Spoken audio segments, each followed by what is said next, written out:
Sud Radio. Samedi et dimanche, 22h minuit. Louis Benedi, les aventuriers de l'étrange.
Bonsoir et bienvenue dans les aventuriers de l'étrange sur Sud Radio.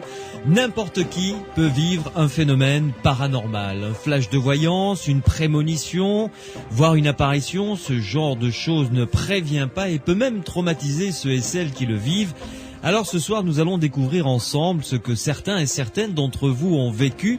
Leur témoignage nous permettra de vous faire comprendre, à vous qui nous écoutez, que vous n'êtes pas seuls à vivre cela et que surtout, vous n'êtes pas fous. Ce sont des phénomènes naturels que l'on ne comprend pas encore, mais naturels quand même.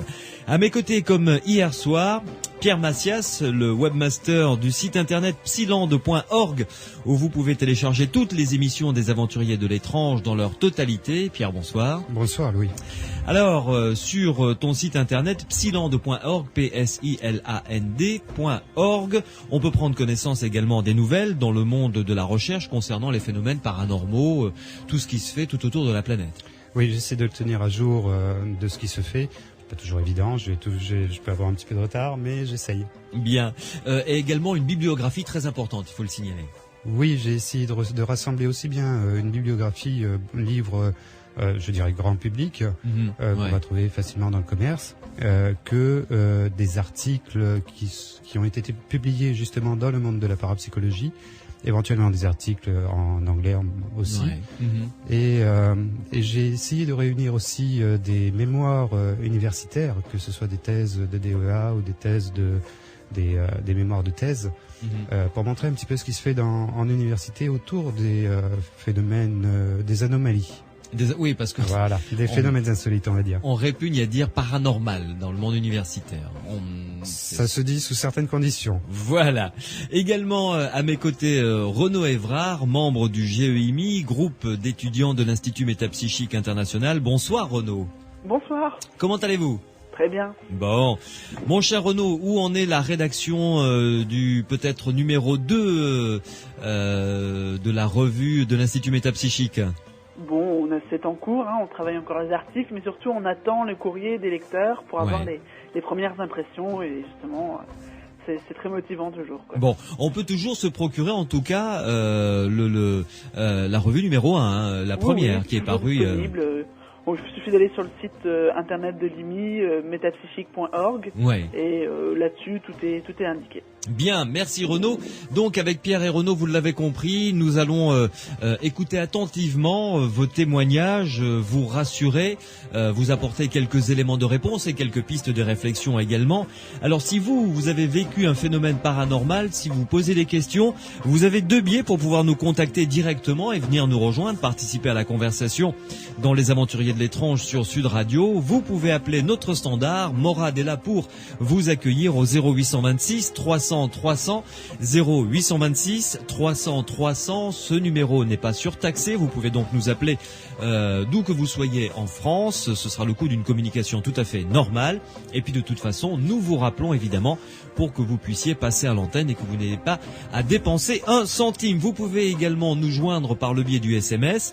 Sur votre portable, vous tapez Sud, vous laissez un espace, vous rédigez votre question, votre commentaire, votre réaction, ou vous nous envoyez votre numéro de téléphone si vous voulez que l'on vous rappelle, si vous avez un témoignage à nous proposer.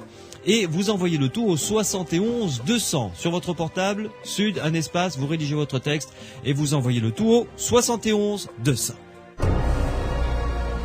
Sud Radio, samedi et dimanche, 22h minuit, Louis Benedy, les aventuriers de l'étrange.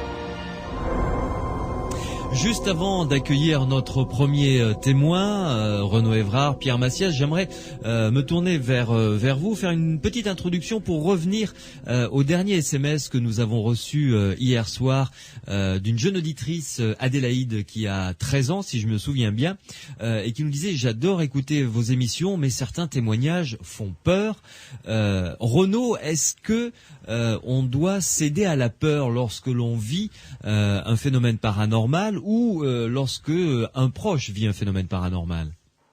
Non, mais on ne peut pas vraiment dire à ces gens qui font mal d'avoir peur. Enfin, c'est une fascination qu'exercent ces phénomènes qui peuvent être parfois trop dans justement l'intérêt pour et des fois l'intérêt justement mêlé de crainte. Et en fait, les questions qu'il faut se poser, c'est comme ça qu'il faudrait raisonner, c'est est-ce que c'est dangereux ? Dans quel contexte ça se produit? Est-ce que vraiment c'est sans limite ou alors est-ce qu'il y a des choses pour justement empêcher que ça se produise?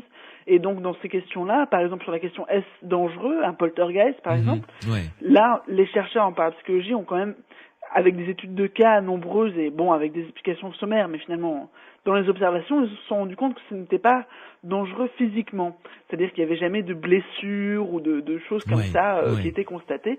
Par contre, c'est vrai que psychologiquement, il y a parfois nécessité d'un soutien psychologique. Et puis, deuxième gros problème, c'est toujours le fait de tomber sur des personnes un peu charlatans qui tournent autour de ce monde-là. Et ça, c'est peut-être le danger le plus concret, le plus social. Oui. Le danger le plus dangereux, si on peut dire.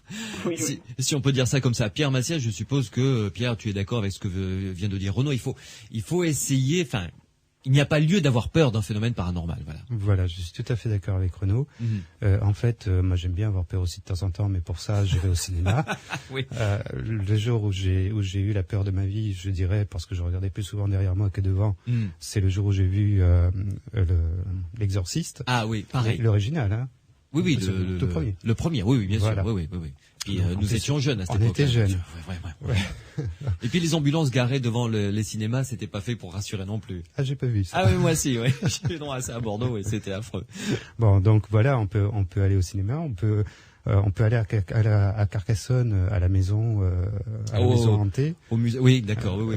Non, pas le musée de la torture. Il y a une maison hantée où on reproduit l'environnement d'une hantise, enfin avec des apparitions, des choses amusantes. Mais là, c'est une animation. Quoi. C'est une animation, mais certains ressortent de là tremblants. Oui, je les ai vus.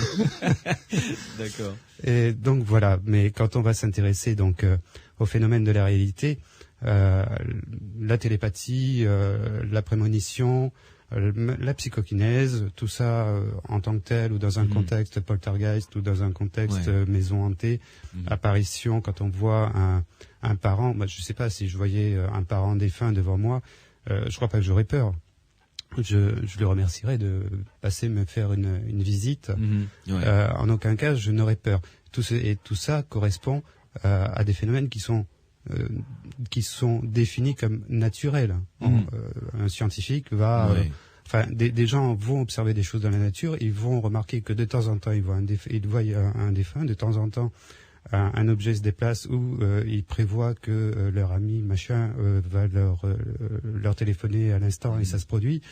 Donc on a un certain nombre d'observations de ce type-là qui donnent naissance à des interrogations, qui donnent ensuite naissance à des réflexions et à des investigations scientifiques. Ouais. Et là, on est dans des phénomènes qui sont tout à fait naturels, que un tas de monde vit au quotidien.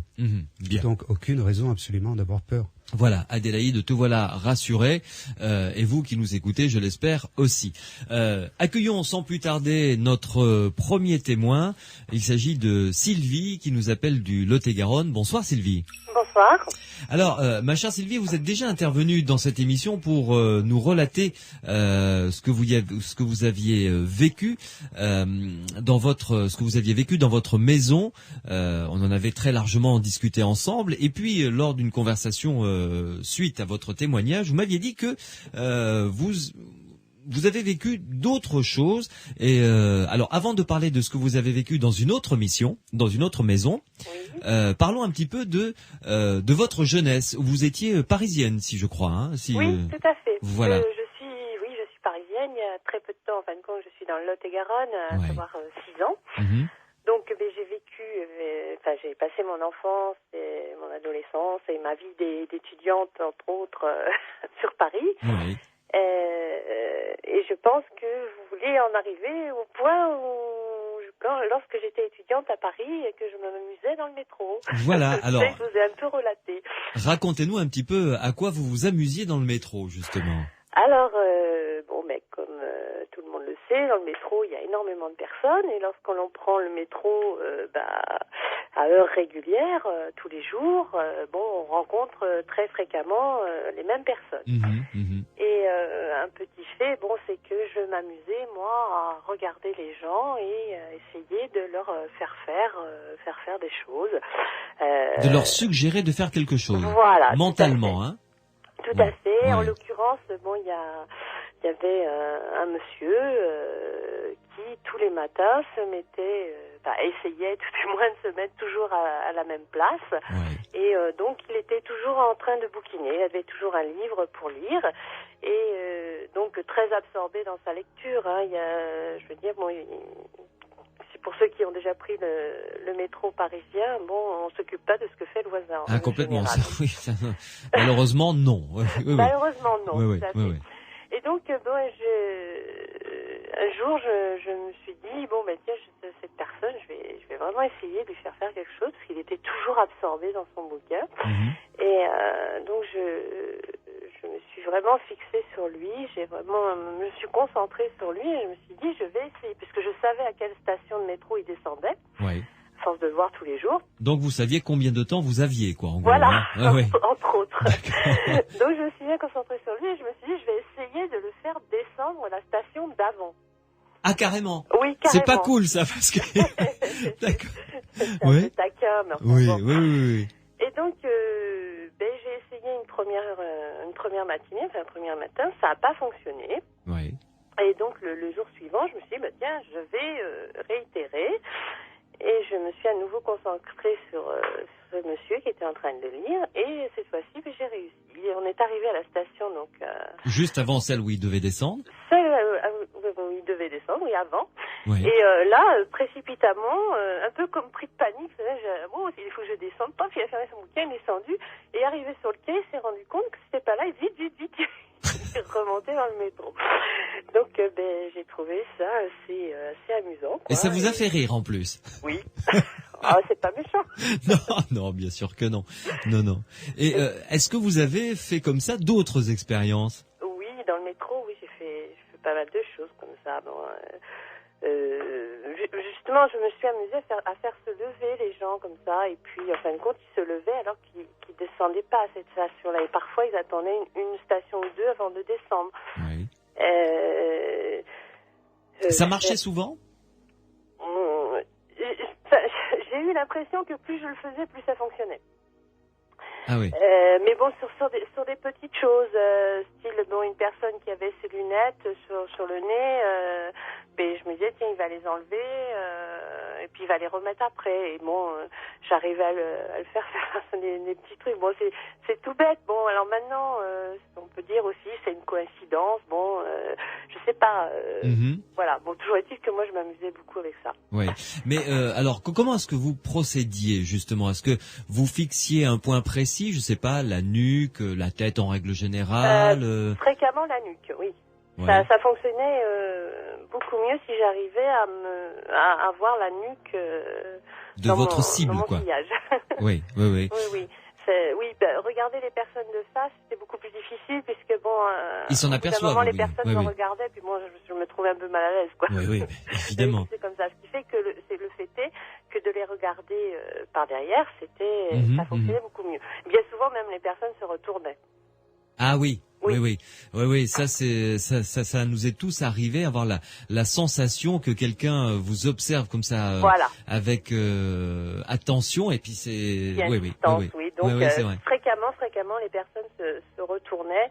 Et là, moi, j'essayais de détourner le regard parce que ça y est, je me suis fait repérer. Et vous, est-ce que vous avez constaté un laps de temps qu'il fallait pour réussir votre entreprise, votre expérience?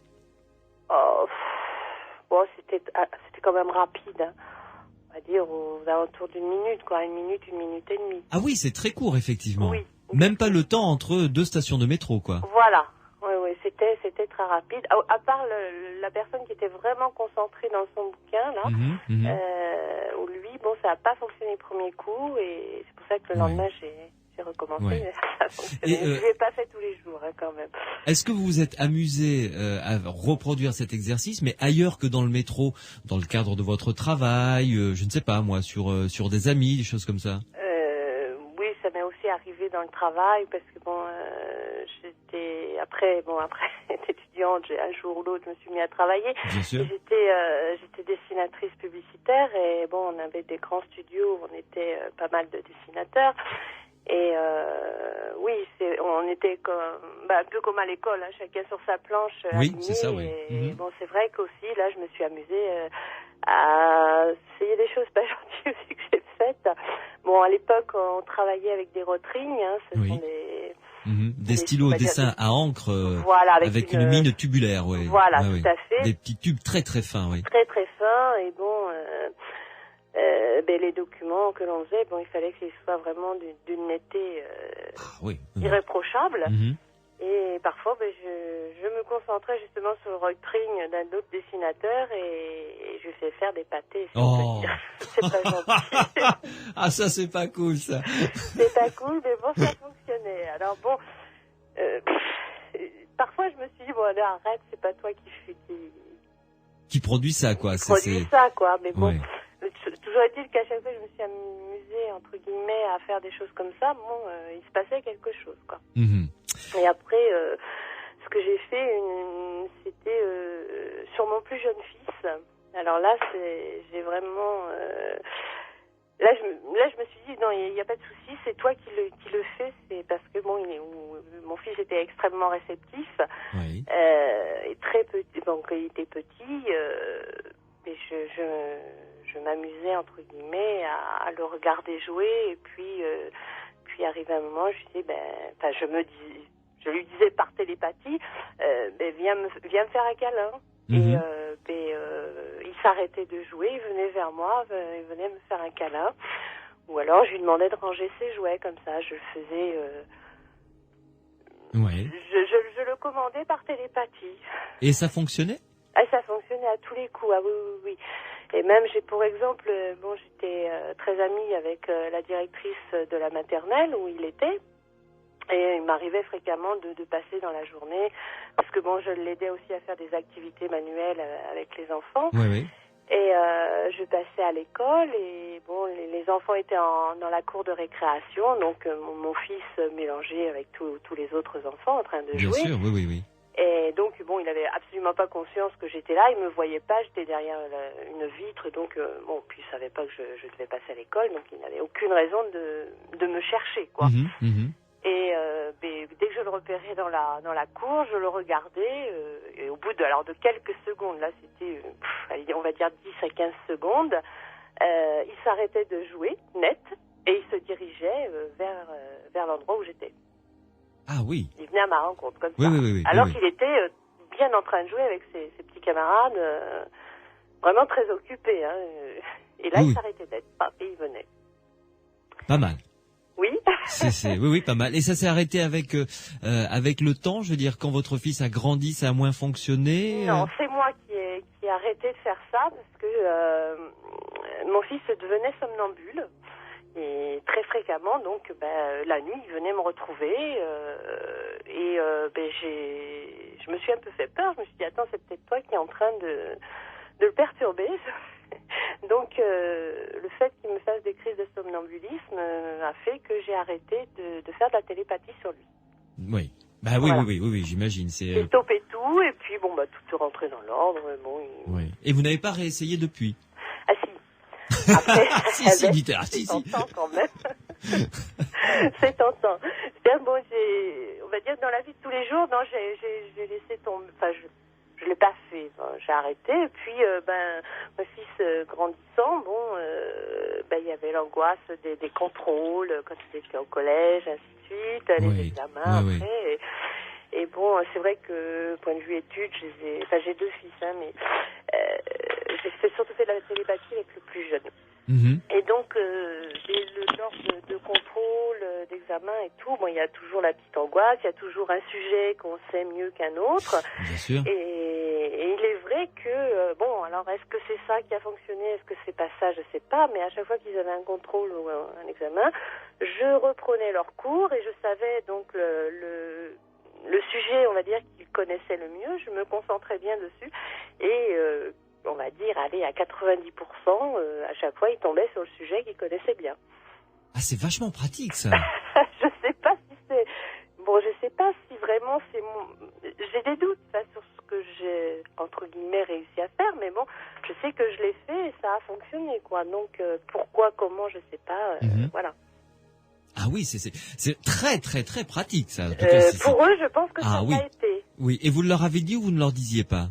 Non, je leur disais pas. Je leur ai dit beaucoup plus tard. Oui. Oui, parce que c'est trop facile. Ah bah oui. Maman, concentre-toi là-dessus, je bosse que là-dessus, puis bon, voilà, après...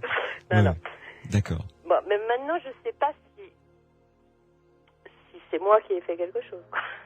Eh bien justement, on va se poser la question. Sylvie, vous restez avec nous, on s'accorde une pause et ensuite on retrouve Renaud Évrard et Pierre Massias pour discuter un petit peu autour de ces expériences assez sympas d'ailleurs auxquelles que vous avez menées dans le métro et ensuite avec vos enfants. À tout de suite. À tout de suite. Sud Radio, samedi et dimanche, 22h minuit. Louis Benedy, les aventuriers de l'étrange.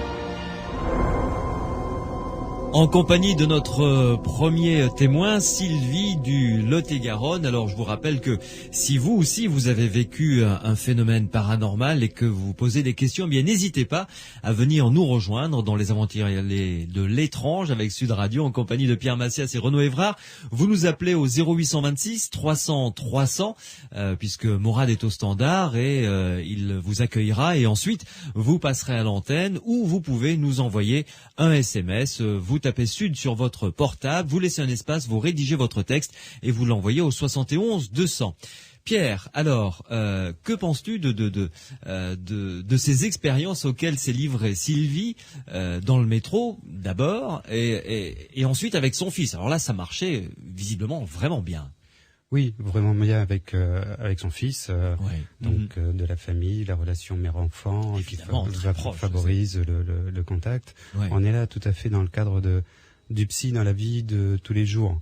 On se dit, tous les chercheurs sont conscients que le psy va émerger, va apparaître vraiment dans toutes les circonstances de la vie courante. Le problème, c'est d'aller le chercher à ce moment-là, de le mesurer, de maîtriser un petit peu les circonstances pour effectivement le déceler. Ouais. C'est assez compliqué.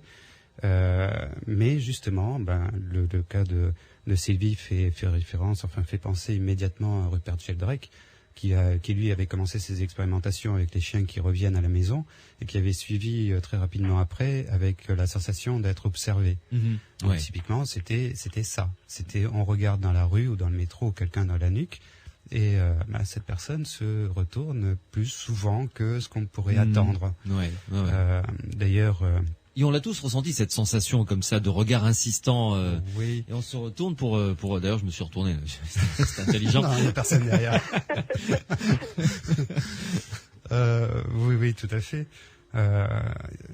Tous les chercheurs en parlent, même Dean Radin en a parlé dans son livre, en citant un taux de réussite de l'ordre dans des expérimentations, un taux de réussite de l'ordre de 63% au lieu de 50% attendu dans les conditions d'expérimentation, ce qui donnait une probabilité faramineuse de l'ordre de 4 millions de chances contre une pour que ce soit dû au hasard. Donc vraiment, on mesurait là quelque chose.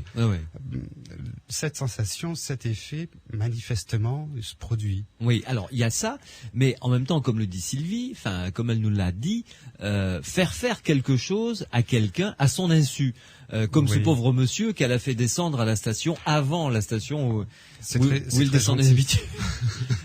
Alors, là, c'est de la suggestion. Alors, c'est de la suggestion, mais attention, ce qu'on va constater, c'est que Sylvie essaye de produire un effet qui est de descendre une station avant. Mais on voit la personne descendre une station avant, on se dit elle a réussi. Mais on ne sait pas expliquer la relation exacte qu'il y a eu entre les deux. C'est-à-dire, est-ce qu'elle l'a obligé, entre guillemets, à descendre, ou est-ce qu'elle a créé les conditions favorables pour que cette personne croit que c'était sa station. Oui, parce qu'il est rentré tout de suite après. Immédiatement, il s'en aperçoit. Je me suis planté. Ça me fait penser tout à fait à des notions d'hypnose, où on dit souvent que, des gens disent qu'on peut influencer, faire n'importe quoi à quelqu'un sous hypnose, et ça, c'est une aberration pure et simple. On ne pourra pas faire quelque chose à quelqu'un sous hypnose s'il n'est pas consentant, s'il ne serait pas, grosso modo, s'il ne serait pas consentant dans son état normal. D'accord. Par contre, on arrive à lui faire des choses si on le met dans des conditions telles qu'il va croire ces choses nécessaires. C'est-à-dire que si quelqu'un qu'on amène sur scène, on va lui dire il fait très très froid ou il fait très très chaud. On lui dit déshabillez-vous, la personne va refuser de le faire simplement par pudeur. Bien sûr. Si c'est une dame en plus, elle va absolument refuser d'enlever sa chemise.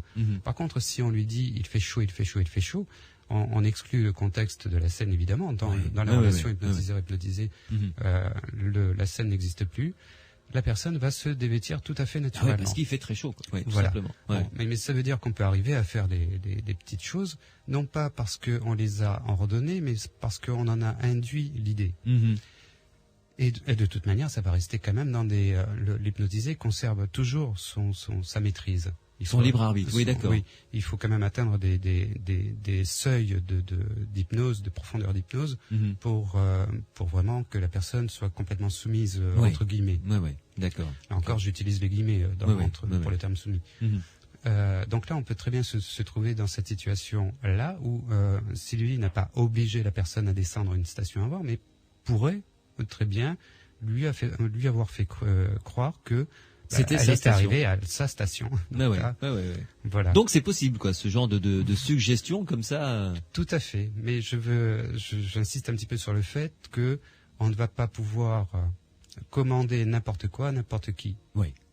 C'est très important. Ça me paraît très important. Et en fait, j'insiste là-dessus parce que une fois, un avocat avait cherché, m'avait contacté pour me demander, mais justement, est-ce que mon client, justement, en justice, qui entend des voix, est-ce que il a pu être influencé par quelqu'un pour lui faire commettre des actes délictueux? Et là, évidemment, d'une part, le thème du paranormal, de la parapsychologie va être difficilement abordable en cours de justice, mais d'autre part, un individu garde toujours quand même son libre arbitre. Et là, s'il entendait des voix, ça ressemblait plus à la schizophrénie qu'à autre chose. On peut y penser. Renaud Évrard, d'abord, avez-vous entendu, parce que je sais qu'il y a eu une petite coupure, à un moment vous nous avez quittés, mais on vous a rattrapé, avez-vous pu entendre la totalité du témoignage de Sylvie?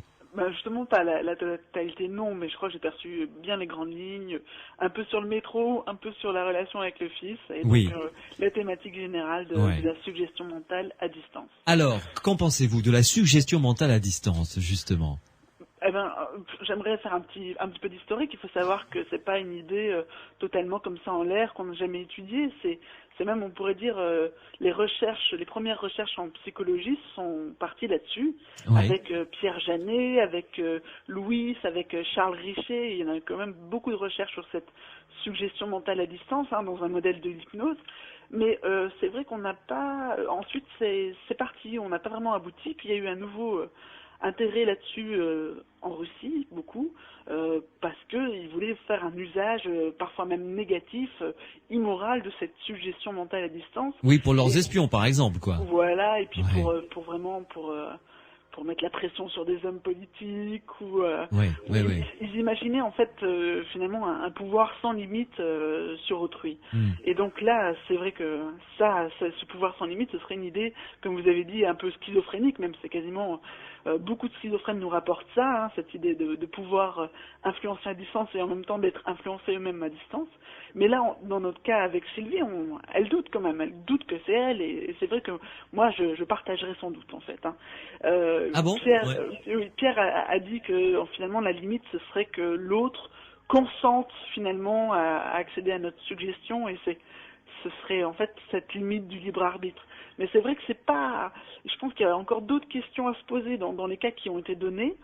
On ne sait pas, par exemple, sur la personne qui doit descendre à l'arrêt, si finalement ce que Sylvie a perçu, c'est pas quelque chose de prémonitoire qui serait interprété par elle comme quelque chose finalement d'influence. Vous voyez, là, il y a déjà peut-être quelque chose. Même chose, dans le cas où elle dit influencer le choix de l'examen pour son fils, en quoi on ne peut pas penser que c'est son fils qui choisit son examen par rapport à ses propres volontés finalement. Ah oui. Vous voyez, il y a encore d'autres fois où on peut réfléchir et trouver d'autres interprétations. Mais ce qui est d'une manière générale, et puis ça on le voit avec le modèle de Lucadou, c'est que quand on est pris dedans, on a toujours l'impression que le phénomène-ci c'est une influence de A sur B. C'est toujours cette impression d'influence qu'on a, mais donc beaucoup de modèles, depuis Rhine, c'est l'influence de l'esprit sur la matière, la psychokinèse est définie comme ça, mais finalement quand on fait les expériences et puis les modèles théoriques récents, diraient que cette influence, elle n'est pas sûre. C'est pas sûr que ce soit vraiment une influence. Certes, on le perçoit comme ça, qu'on est pris dedans, mais de l'extérieur, ça nous paraît comme une coïncidence significative, certes, mais pas forcément une influence. Parce que c'est quelque chose de très déterminé en physique. Une influence énergétique ou quelque chose, c'est vraiment quelque chose au niveau du contrôle. Et là, non, je suis pas sûr que ça tienne, ça. Ouais, vous n'êtes pas tout à fait d'accord tous les deux, Pierre et René. Mais c'est intéressant. Ouais. Ce n'est pas qu'on n'est pas tout à fait d'accord, c'est qu'on a abordé la chose sous différents points de vue. Les uns sont, le point de vue de Renaud est tout à fait, je l'accepte volontiers, tout à fait. Oui, avec des arguments tout à fait recevables, on est d'accord. On est dans un contexte où il est difficile de dire c'est ça. Donc on va émettre un certain nombre d'hypothèses. Maintenant pendant que Renaud parlait, je pensais à Wolf Messing. Qui est-ce ? Un médium, on va dire, un sujet psy soviétique à l'époque de l'Union soviétique, à l'époque de Staline même. Dont l'histoire disait qu'il avait réussi à s'introduire dans la datcha de Staline. D'accord. En fait, c'était une époque de guerre froide aussi. Donc les uns et les autres cherchaient à tester ce qu'ils pouvaient faire avec la parapsychologie. Et on avait demandé à Wolf Messing donc de pénétrer, alors qu'il n'avait aucun... Non, physiquement. Alors qu'il n'avait aucun passe-droit particulier dans la datcha de Staline. Ouais. Donc Messing se présente à l'entrée devant les gardes et fait croire aux gardes que en fait il est l'un des responsables de la sécurité de Staline. Et puis on lui ouvre les portes, il rentre et de fil en aiguille, en passant chaque poste de contrôle, toujours en faisant croire qu'il est ce haut responsable militaire. Il en arrive à se présenter devant Monsieur Staline. Enfin oui, Monsieur devant Staline, quoi, on va dire. Voilà. Ouais. Donc bonjour monsieur, enfin on imagine un petit peu. Ouais. Bon, là, il s'agit, on peut plus parler de prémonition, on peut plus parler. Là, il s'agit réellement de suggestion, vraiment. Suggestion. Ouais. Très intéressant. Bon, avez-vous utilisé votre capacité, Sylvie, pour aller voir Jacques Chirac ou quelqu'un de haut placé? Ce serait peut-être ça va pas traverser l'esprit. Ça ne vous a pas tenté. Fort bien. Non. Alors, en revanche, ma chère Sylvie, passons à un phénomène, parce que vous nous avez appelé la première fois pour une histoire dans votre maison. Qui a été résolu finalement. Oui. Alors, vous avez vécu précédemment, vous en êtes souvenu après, une autre histoire dans une autre maison, c'est ça? Oui, tout à fait. Quand je suis arrivée dans le Lot-et-Garonne, j'ai donc cherché un logement. Oui. Et j'ai trouvé quelque chose de très très sympa. C'était à Mézin, je vais citer le village, c'est vraiment très joli. Mm-hmm. Et donc c'est un vieux village. J'ai trouvé une maison super sympa dans la mesure où on a l'entrée, donc au rez-de-chaussée, et chaque pièce est un niveau. Vous montez quelques marches, vous avez une pièce, vous remontez encore une dizaine de marches. Toutes les pièces sont empilées, si vous voulez. Ah oui, c'est très amusant, oui, d'accord. Voilà, Mm-hmm. c'est assez sympa. Donc, j'ai visité cet appartement. Bon, ça m'a plu. Voilà, je suis rentrée dedans. Et donc je m'étais mis d'accord avec le propriétaire parce que bon, il était un peu tristounet cet appartement. Moi, j'aime bien la couleur, j'aime bien. Donc, il avait besoin d'un peu d'être rafraîchi, donc on avait fait un petit deal. Je lui ai dit je remets tout ça en état, je refais les peintures, les papiers et tout, puis bon, pendant 3 mois je fais pas de loyer, quoi. Ok, pas de problème, donc ça passe comme ça. Il me fait, si vous avez un problème pour les travaux, vous m'appelez, enfin bon. Et donc cet appartement, j'y suis restée pendant 1 mois, donc pas de problème. J'ai commencé mes travaux de peinture, rafraîchissement, et puis un matin, je descends pour mettre mes chaussures, parce qu'à l'entrée, donc j'avais mis un meuble pour y mettre mes chaussures. Dès que je rentrais, je mettais mes chaussures, puis après je montais. J'enfile mes chaussures, et mes chaussures étaient pleines d'eau. J'ai dit, bon, mais voilà-t-il pas que peut-être quelqu'un a les clés, qui s'est amusé, rentré, m'a rempli les chaussures d'eau. Je me suis là. Mais pleine d'eau, vraiment Ah oui, il y avait... il y avait de l'eau. Quand je suis rentrée dedans, j'avais chlouc. D'accord. C'était pas humide. Il y avait de l'eau dans les chaussures. Oui. Hein, j'ai retourné la chaussure, l'eau a coulé. Ah oui, effectivement, d'accord. Voilà. Oui. C'était pas de l'humidité. C'était de l'eau dans les chaussures. Oui. Bon. Et donc, j'ai donc repris une autre paire de chaussures parce que je devais aller travailler. À l'époque, j'avais un magasin, donc je devais ouvrir mon magasin. Il fallait quand même que je parte. Je prends une autre paire de chaussures dans le même état. Non, là, il y a vraiment un problème.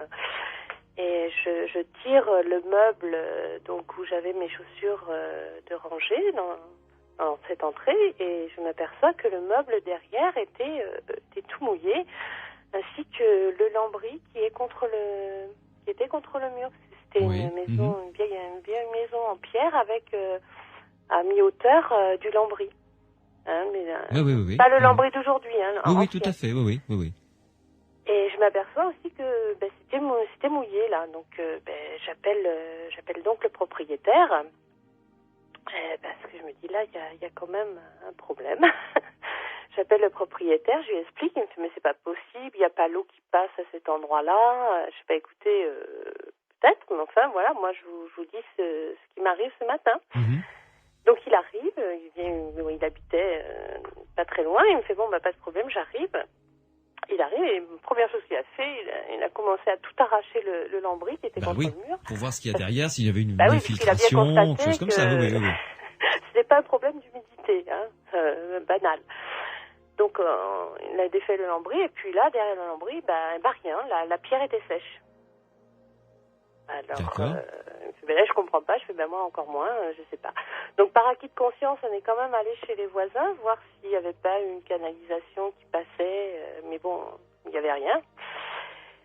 Et Et donc, on ne s'est pas expliqué la raison pour laquelle il y avait de l'eau dans les chaussures.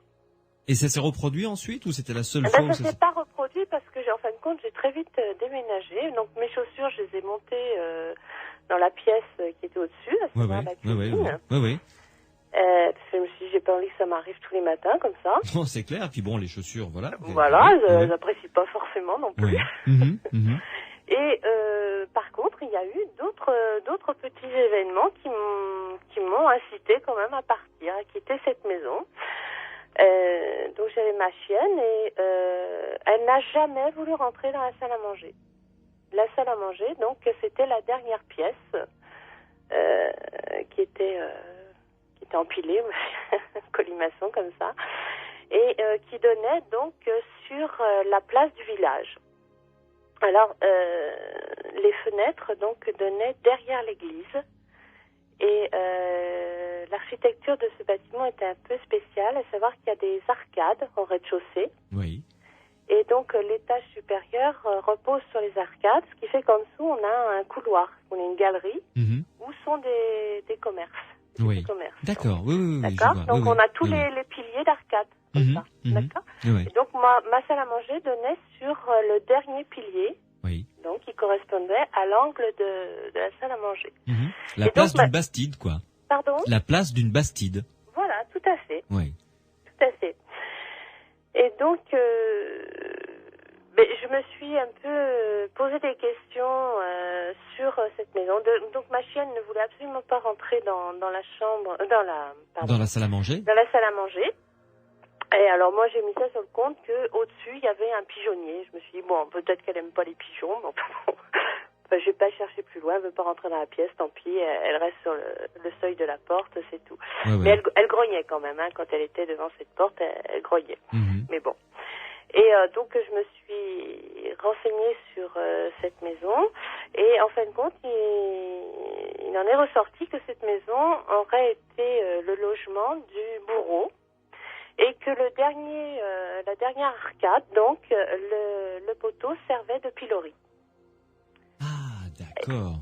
Et quand j'ai appris ça, vu les petits événements qui se passaient, c'était pas forcément agréable. Oui. Mais j'ai eu l'opportunité d'avoir un autre logement, donc voilà, je l'ai quitté. Et vous avez acheté cette maison peut-être, ou un petit peu plus tard, où il y avait un petit peu plus tard. Cet escalier en colimaçon où il y avait un courant d'air frais, alors que rien ne le laissait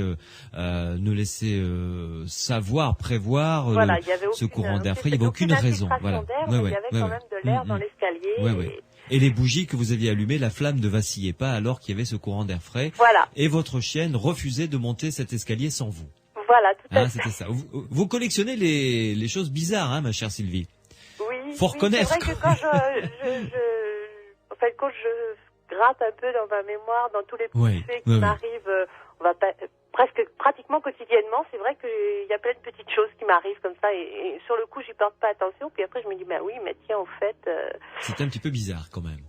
Ouais. Alors, vous restez avec nous une pause et on se retrouve dans quelques instants avec Renaud Évrard et Pierre Massias. Le temps pour moi de vous rappeler que si vous voulez réécouter les autres émissions des Aventuriers de l'étrange, eh bien, je vous invite à vous rendre et à les télécharger sur le site psiland.org, psiland.org. Vous avez à disposition toutes les émissions depuis avril 2006 jusqu'à celle de ce week-end. Vous pouvez les télécharger, elles sont en format MP3. Vous pouvez les écouter sur votre ordinateur ou les télécharger et les écouter sur votre lecteur MP3 ou sur votre iPod. 0826 300 300, c'est le standard pour nous contacter, ou par SMS, Sud, un espace, vous rédigez votre texte et vous envoyez le tout au 71 200. L'analyse de ce que vient de nous raconter Sylvie dans quelques instants et ensuite nous aurons Francis de Gironde qui lui a vécu quelque chose de très particulier dans un château. Sud Radio.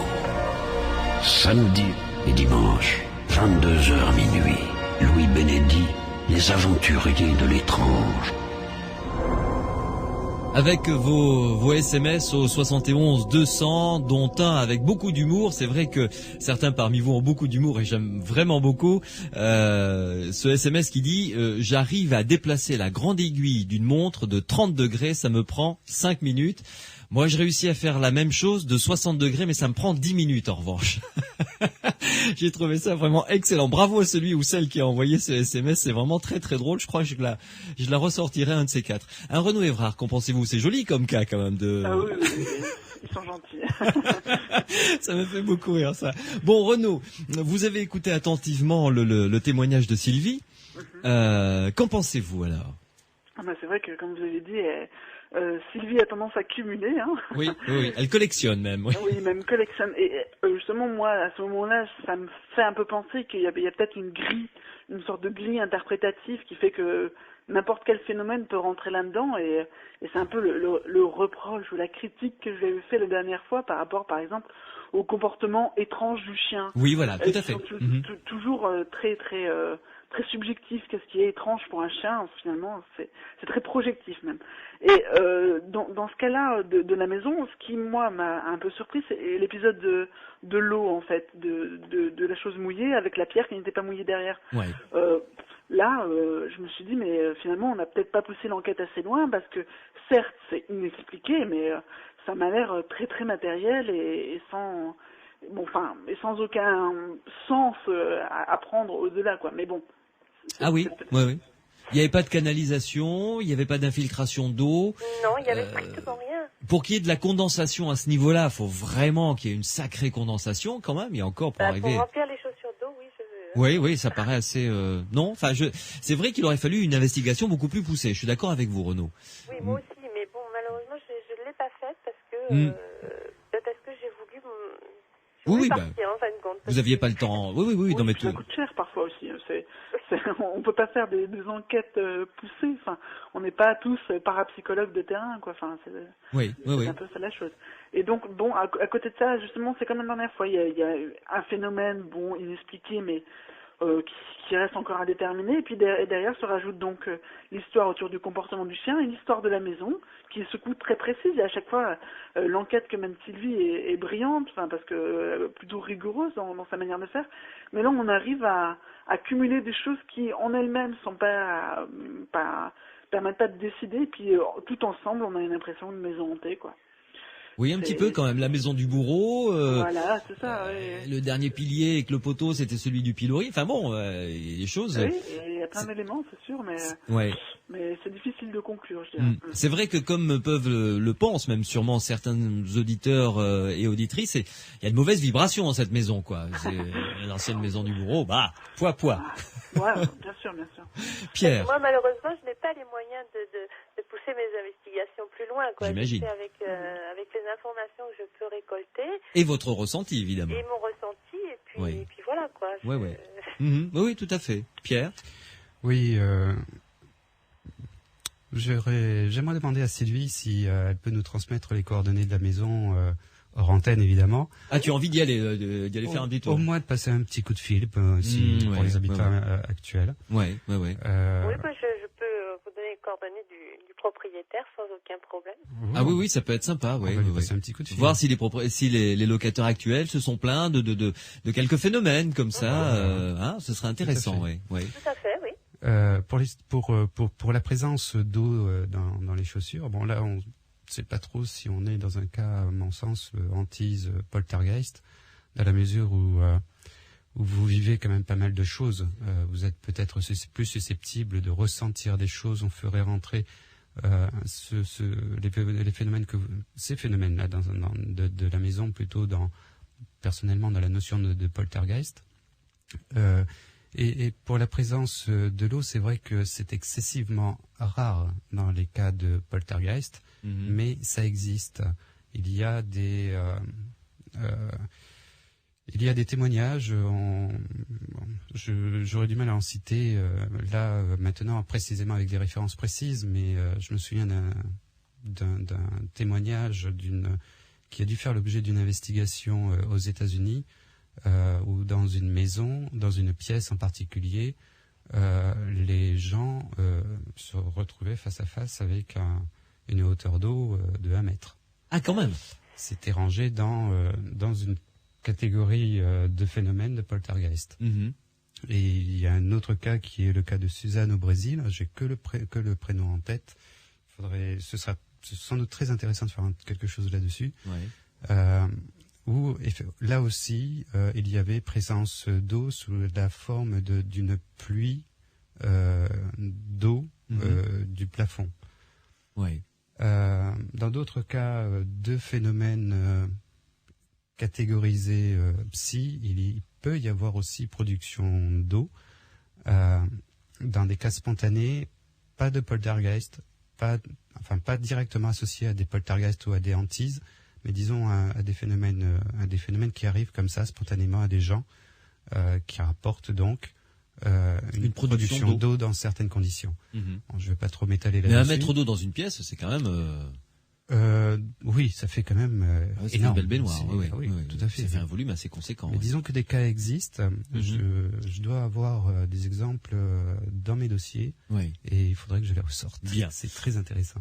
Ma chère Sylvie, en tout cas, merci de nous avoir rapporté ces témoignages. Et puis, hors antenne, on compte sur vous par mail sur étrange@sudradio.fr. Vous nous envoyez les coordonnées du propriétaire de cette maison où vous avez vécu pour qu'on le contacte et qu'on suive un petit peu ce dossier pour savoir si les autres locataires qui vous ont suivi ou qui vous ont précédé ont vécu aussi comme ça des choses un petit peu bizarres. D'accord, pas de problème. Merci beaucoup. Merci beaucoup, Sylvie. Merci à vous. Bonne soirée. Au revoir. Au revoir.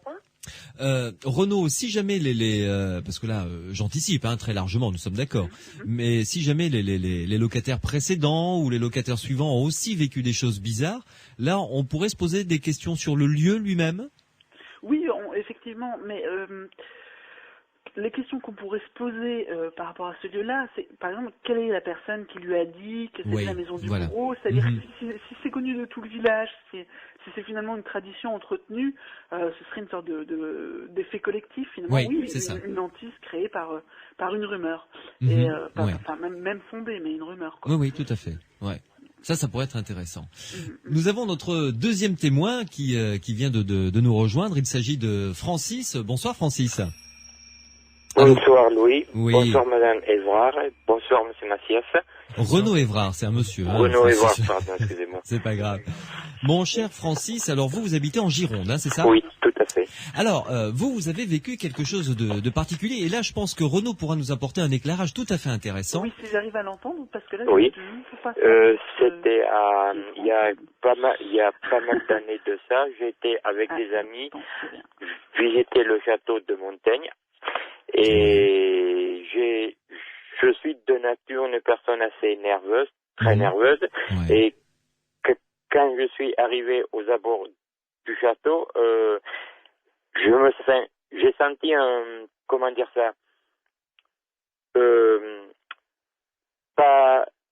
j'arrive pas à définir ce que j'ai senti, mais j'ai senti un calme, une sérénité paisible, c'est ça? Voilà.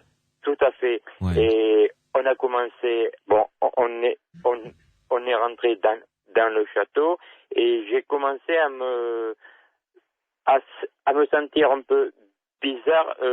Je connaissais déjà ce château, ces lieux, et on a commencé la visite et j'ai quitté le groupe et j'ai quitté le groupe pour aller dans une pièce. Et les personnes qui étaient avec moi m'ont dit, mais tu vas où, Francis? Je dis, je vais à la cuisine. Ah oui, direct, à la cuisine. À la cuisine, et c'est là qu'ils m'ont dit, mais la visite n'a pas commencé. Je dis, oui, mais la cuisine, c'est par là. Et j'y étais, et j'ai ouvert la porte, et je suis rentré dans la cuisine, et en rentrant dans cette pièce, je me suis senti, chez vous? Chez vous, bien dans cet endroit, alors que c'était la première fois que je mettais les pieds. Pas du tout apeuré, mais calme, très calme. J'étais très détendu. Les personnes même étaient quand même assez étonnées parce que me connaissant, comprenaient pas pourquoi j'allais directement à cet endroit, pourquoi j'étais calme. Et il y a une personne m'a dit, mais comment t'as su que c'était là? Je dis, j'ai deviné comme ça, le bon sens, le 7e sens. Et on a continué à faire la visite. Oui. Et je me suis senti bien. J'étais l'impression d'être revenu dans un endroit que je connaissais bien, heureux, très calme, pas du tout énervé. J'ai pas du tout bégayé, j'étais vraiment bien. Et quand on a fini la visite, j'étais redevenu la personne qui était avant de rentrer dans le château. Très nerveuse, très speed, alors que c'était la première fois que je mettais les pieds dans le château. Mais une impression de bien-être en rentrant dans le château, une impression vraiment d'être chez moi, de faire partie des meubles, quoi. Ah oui, vraiment, comme oui. Vraiment une impression, mais vraiment de bien-être, de quelqu'un qui avait l'air apaisé, qui était calme, très pas du tout énervé. Et ce qui est étonnant, Francis, c'est que quand vous avez vécu ça, vous-même, ça ne vous a pas surpris. C'est comme si c'était naturel. Non, ça m'a pas surpris. J'ai pas du tout étonné. J'étais bien, très bien. On aurait pu me demander n'importe quoi. Est-ce que je l'aurais fait? C'est un mystère. Mais j'étais très bien. J'étais pas du tout énervé. J'étais heureux d'être là et content d'être là. Ouais. L'impression de revenir à la maison. C'est ça qui est étonnant, c'est cette impression de revenir à la maison. Oui, mais cette impression de calme. Et c'était la première fois que j'allais voir le château, quoi. Ouais. Mais vraiment heureux d'être là et content d'être venu. Et est-ce que ça date d'il y a combien de temps à peu près? Ça date d'une dizaine d'années à peu près. Ouais. Est-ce que depuis vous avez ressenti à nouveau cette impression de calme, de sérénité? Non, absolument pas, parce que pour raison professionnelle, je n'ai pas pu m'y rendre. Ouais. Non, mais je l'ai fait. Enfin, j'y étais qu'une fois. Mais autrement, non, ça m'est pas arrivé dans d'autres lieux, quoi. Ouais. Ce serait intéressant d'y retourner peut-être tout seul ou accompagné avec des amis pour voir si ça se reproduit, non? Disons que j'en parle à vous, c'est la deuxième fois, parce que la première fois j'en ai parlé assez sérieusement avec des personnes que je croyais être sensées, et comme il faut dire aussi que j'ai un esprit assez rigolé, j'aime bien rire, et quand j'ai raconté cette histoire, enfin, ce qui m'était arrivé à ces personnes-là, ils ont cru que c'était une vanne, quoi. Ils m'ont pris pour un fou.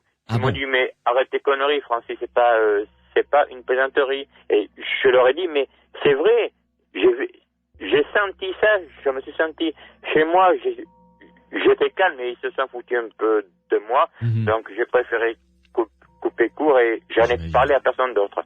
De peur de passer pour un rigolo ou pour un menteur, quoi. Ouais.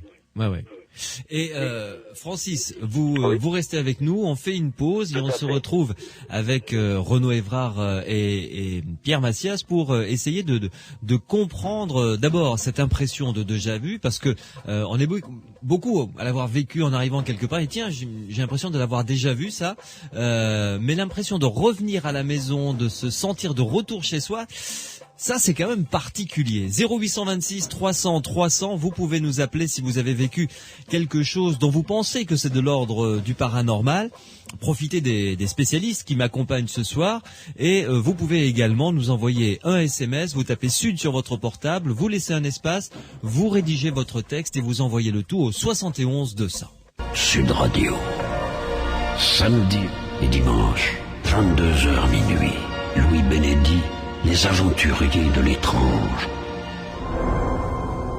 Avoir l'impression de revenir chez soi, alors que, comme nous l'a raconté Francis il y a quelques minutes, il est arrivé pour visiter le château de Montaigne. il dit tiens, je connais, je suis bien. Là je reviens à la maison et ensuite il est parti directement dans les cuisines parce qu'il savait où c'était. Je dirais presque instinctivement. C'est ça, Francis. Hein, c'était vraiment instinctif, quoi. Sans vous poser de questions. Je vais à la cuisine, c'est par là, je sais où c'est, quoi. Je connais le chemin. Renaud Évrard, qu'en pensez-vous? C'est une expérience qui doit être très enrichissante et très perturbante en même temps.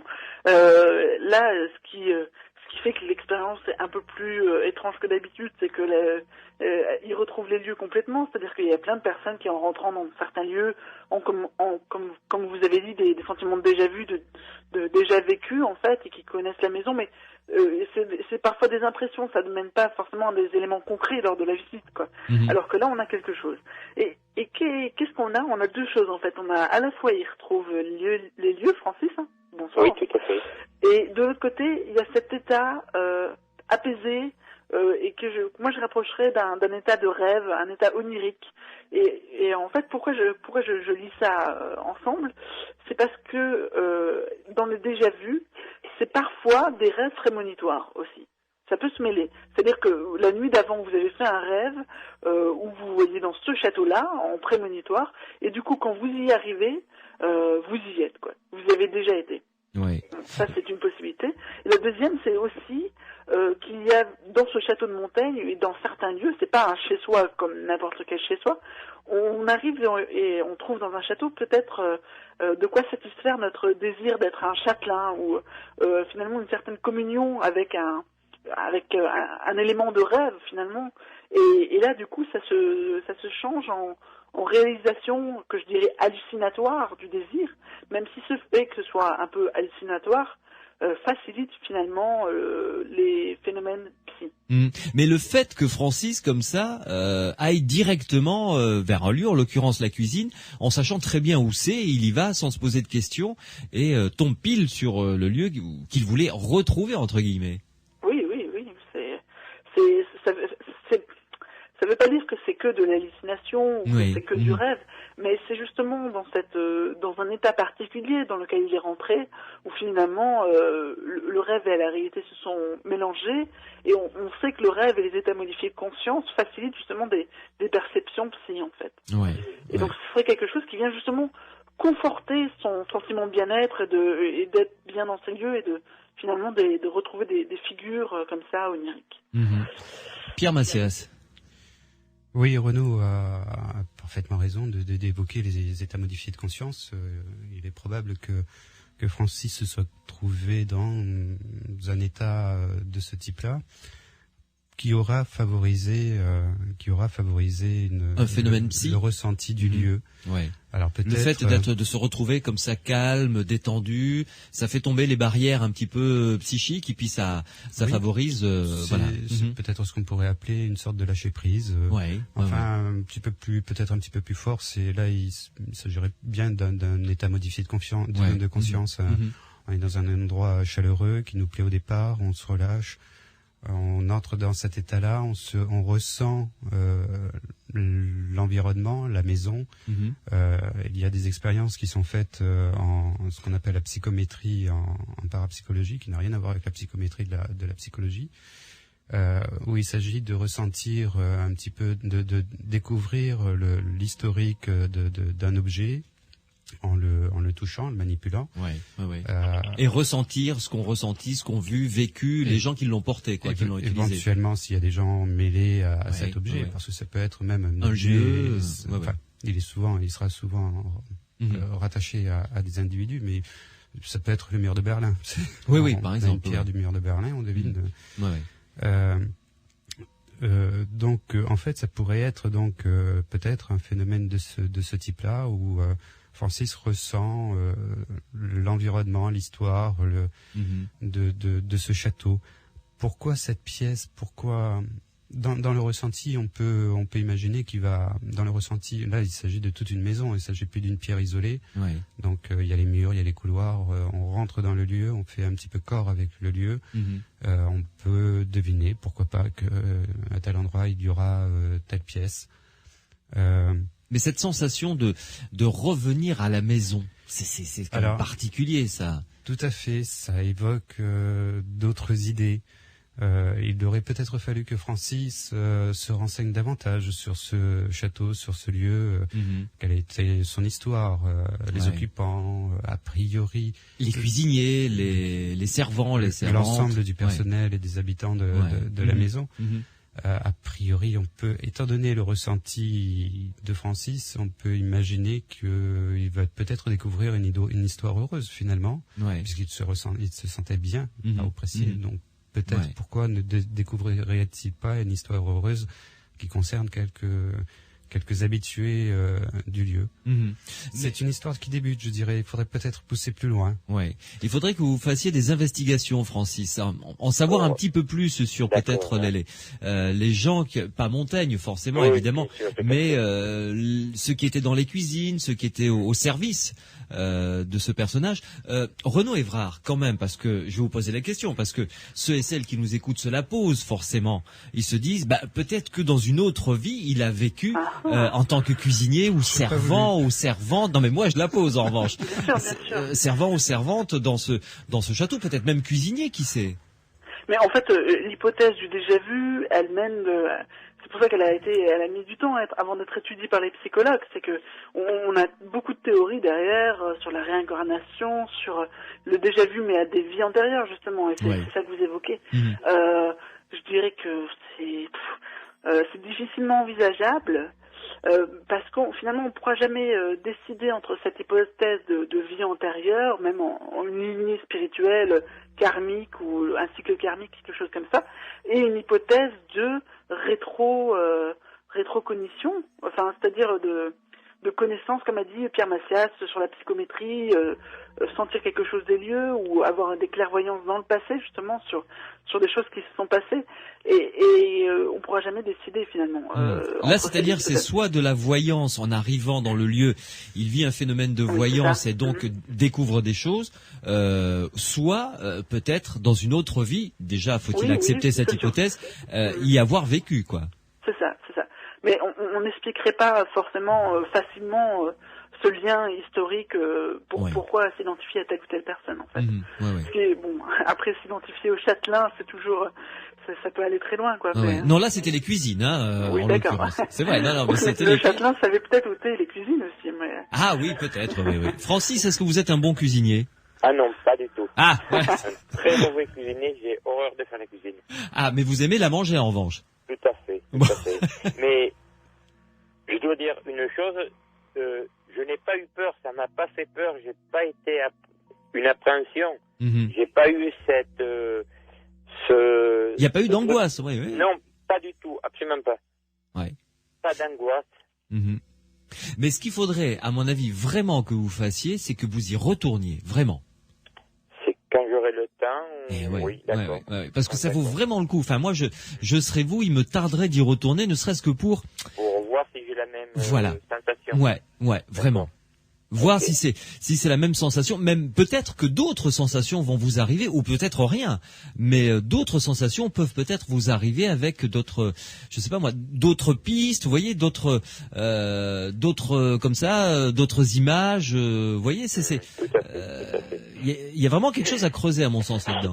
D'accord. Renaud, y retourner, ce serait peut-être une bonne chose. Oui, si ça vous fait le même effet, si vous voyez d'autres choses, ça peut vous intéresser. Il y a peut-être une histoire justement à vivre avec ce château. D'accord. Pierre ? Ok. Oui, je pourrais peut-être terminer simplement avec une petite précision quasiment technique. Renaud a évoqué tout à l'heure les rêves prémonitoires qui peuvent apparaître, enfin il a évoqué les rêves prémonitoires dans les cas de déjà vu. C'est déjà vu, déjà vécu. Il y a aussi une impression, d'ailleurs tu en parlais toi-même tout à l'heure, de l'impression de déjà vu, que beaucoup de monde confond avec ce qu'on va appeler l'impression de déjà vécu. C'est-à-dire la différence entre le fait de se dire à un moment donné, tiens, j'ai déjà vécu ce moment. C'est-à-dire j'ai déjà vu ce moment en étant rapidement déjà vécu. C'est très ponctuel, c'est immédiat, c'est très court dans le temps. C'est un phénomène qui est admis à l'heure actuelle comme un phénomène physique au niveau du cerveau. Ça on l'a expliqué, c'est le cerveau qui patine au niveau du souvenir, je sais pas, c'est ça. Presque. Enfin, c'est au moment du rangement des informations au niveau du souvenir. Ouais. Il y a deux voix il y a plusieurs voix qui sont deux voix qui sont. Il y a un aiguillage qui se plante et puis tac. Il y en a une qui rate un aiguillage à un moment donné. Il y a deux informations qui arrivent un petit peu décalées. Ça va donner cette impression-là. Voilà. Et donc ça, c'est complètement différent. Il y a beaucoup de gens qui se trompent là-dessus. C'est complètement différent du fait de se dire je suis à un endroit et je sais que là, derrière le mur, derrière la porte, il y a ça. Ouais, voilà. C'est complètement différent. Ouais. Ce qu'a vécu Francis. Ce qu'a vécu Francis. Bon, en tout cas, ce qui est bien avec Francis, c'est qu'il a osé en parler encore une fois, même si la première fois qu'il en a parlé, on l'a pris pour un fou, et ça demande déjà pas mal de courage, quoi. Ouais. Merci Francis, en tout cas, de nous avoir livré cette histoire. Et puis surtout, franchement, si vous y retournez, vous nous appelez, hein. D'accord, aucun problème. Pour savoir un petit peu comment ça s'est passé, ce que vous avez ressenti. Bonne fin de soirée, Francis. Merci, bonsoir. Au revoir. Dans quelques minutes, nous allons avoir, après la pause, le témoignage de Dominique, qui, elle, est une auditrice qui habite loin du sud, puisque elle habite en Haute-Savoie, et elle nous écoute sur Internet. D'ailleurs, si vous voulez nous écouter sur Internet, vous connaissez la procédure. Vous allez sur le site de Sud Radio, sudradio.fr, tout simplement, et là, vous pouvez écouter l'antenne en direct. Si vous voulez télécharger toutes les émissions des Aventuriers de l'étrange ou quelques-unes, eh bien rendez-vous sur le site psiland.org, psiland.org, et là vous avez d'abord toutes les informations concernant le monde de la recherche scientifique des phénomènes paranormaux. Eh bien là vous avez toutes les informations sur ce site, vous avez une immense bibliographie, vous avez toutes les références de livres et d'invités que nous recevons dans les Aventuriers de l'étrange, et également vous avez en archive toutes les émissions des Aventuriers de l'étrange de Sud Radio en totalité. Évidemment, vous pouvez les télécharger, les écouter sur votre ordinateur sans aucun problème. 0826 300 300 pour nous appeler. Morad est au standard. 71 200, c'est pour vos SMS. Vous tapez Sud sur votre portable. Ensuite, vous rédigez votre texte et vous nous l'envoyez au 71 200. J'aurais quelques questions à vous poser. Renaud, Pierre, notamment, nous avons un SMS d'un auditeur qui s'appelle Édouard, qui a 14 ans. On a beaucoup d'auditeurs jeunes, décidément, qui se demande d'ailleurs si l'expression à propos de laquelle il veut nous poser une question, il l'a bien écrite. Édouard, tu l'as mal écrite, mais je te dirai comment bien l'écrire tout à l'heure. Ça n'est pas convulsion spontanée, mais combustion spontanée. Combustion, c'est quelque chose qui, un combustible qui brûle, quoi. Donc combustion spontanée, on répondra à ta question avec mes deux invités dans quelques minutes. Sud Radio, samedi et dimanche, 22h minuit. Louis Bénédy, les aventuriers de l'étrange. Beaucoup de SMS sont arrivés au 71 200. Nous y répondrons juste après le témoignage de Dominique et avant de retrouver Edith pour un autre témoignage. Nous parlerons donc des combustions spontanées. Un autre SMS est arrivé, plus footballistique, celui-ci qui mêle le football, le foot et le paranormal, qui dit, c'est Bibine qui nous l'a envoyé, donc au 71 200, la victoire du TFC contre l'OM. Je rappelle que le Toulouse Football Club a battu l'Olympique de Marseille 3-0, c'était samedi après-midi. C'est de l'ordre du paranormal, point d'interrogation. Je pense que ça doit faire plaisir aux joueurs ou à Eli Bope, l'entraîneur, ce genre de réflexion. Je pense pas à Bibine, mais enfin ça nous fait rire quand même. Bien.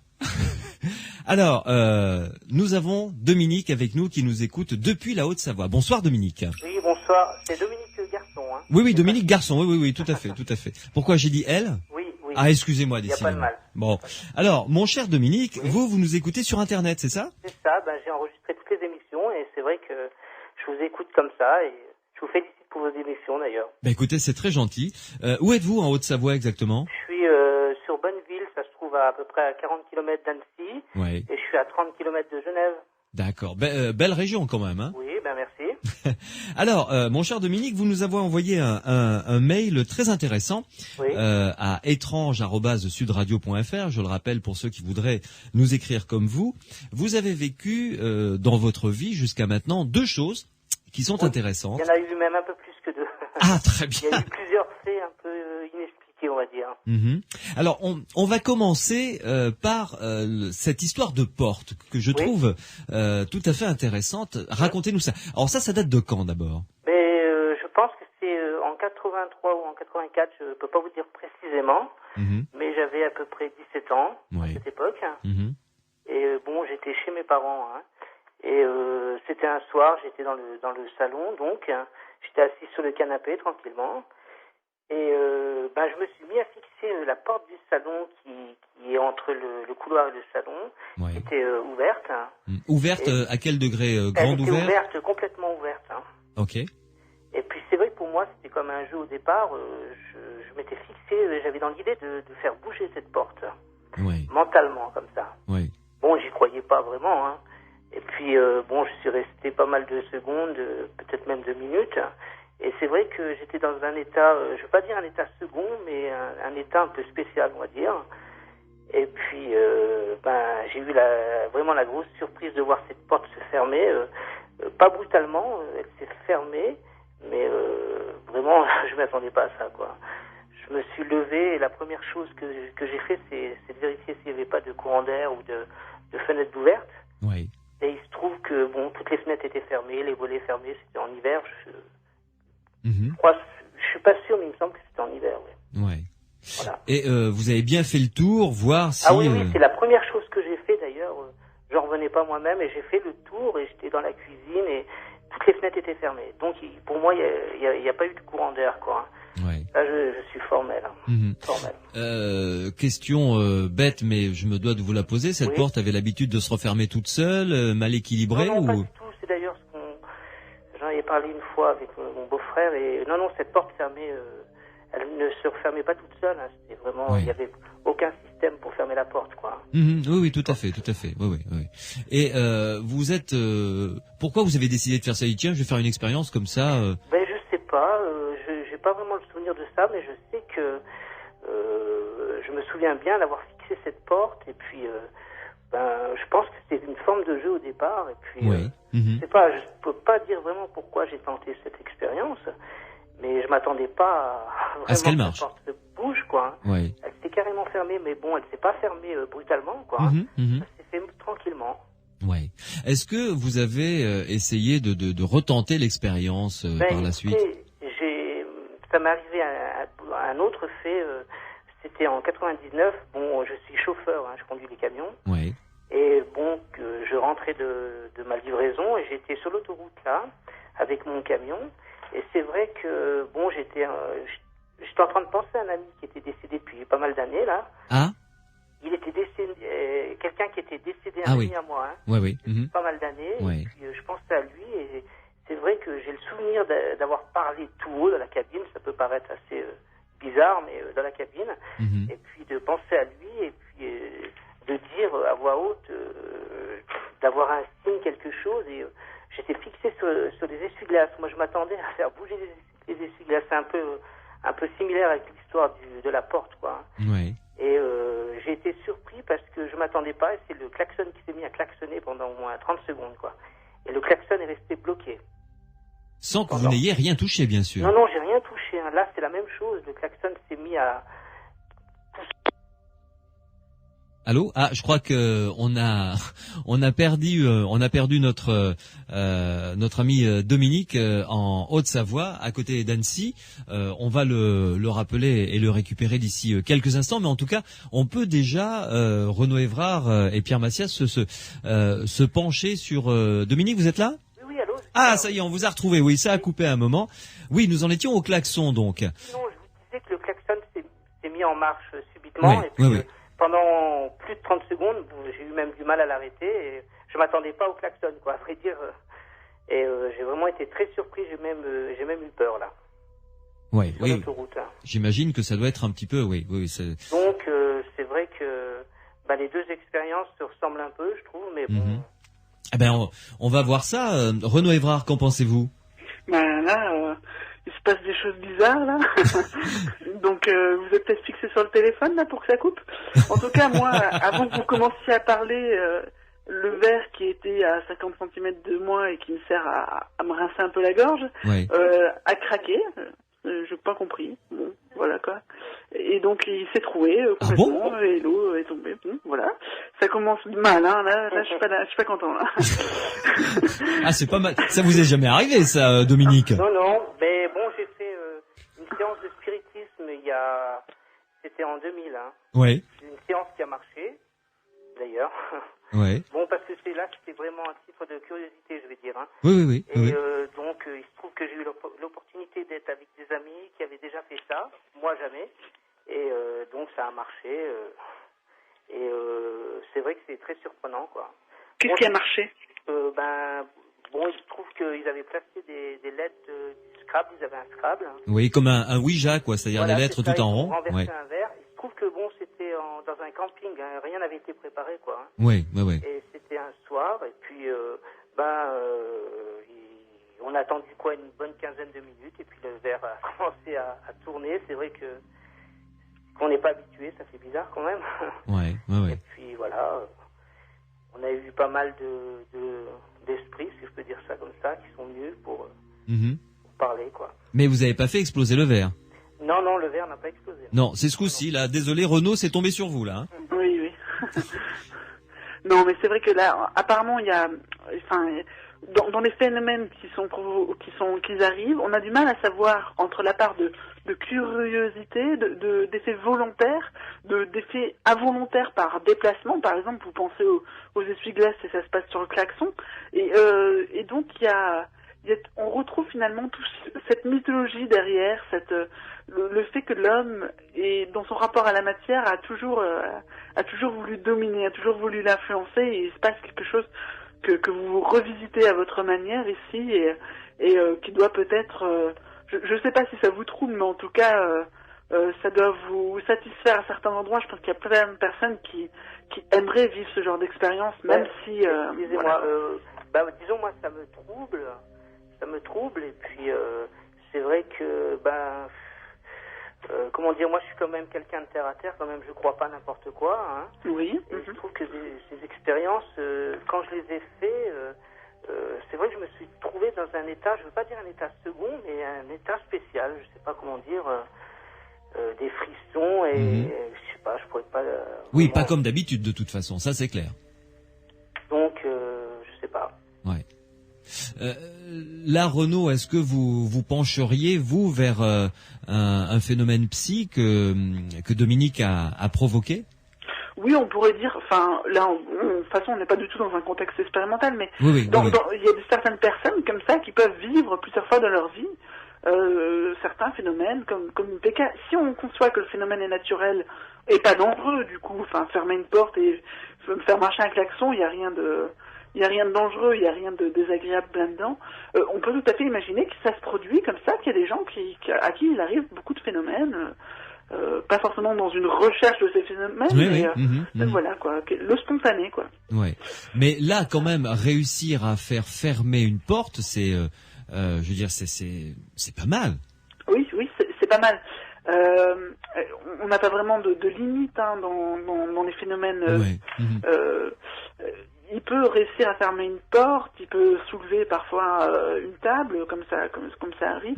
Le tout est d'être justement peut-être dans cet état modifié de conscience, et puis aussi une certaine curiosité, une nouveauté, comme ça, être capable de rentrer dans des choses un peu comme ça irréelles.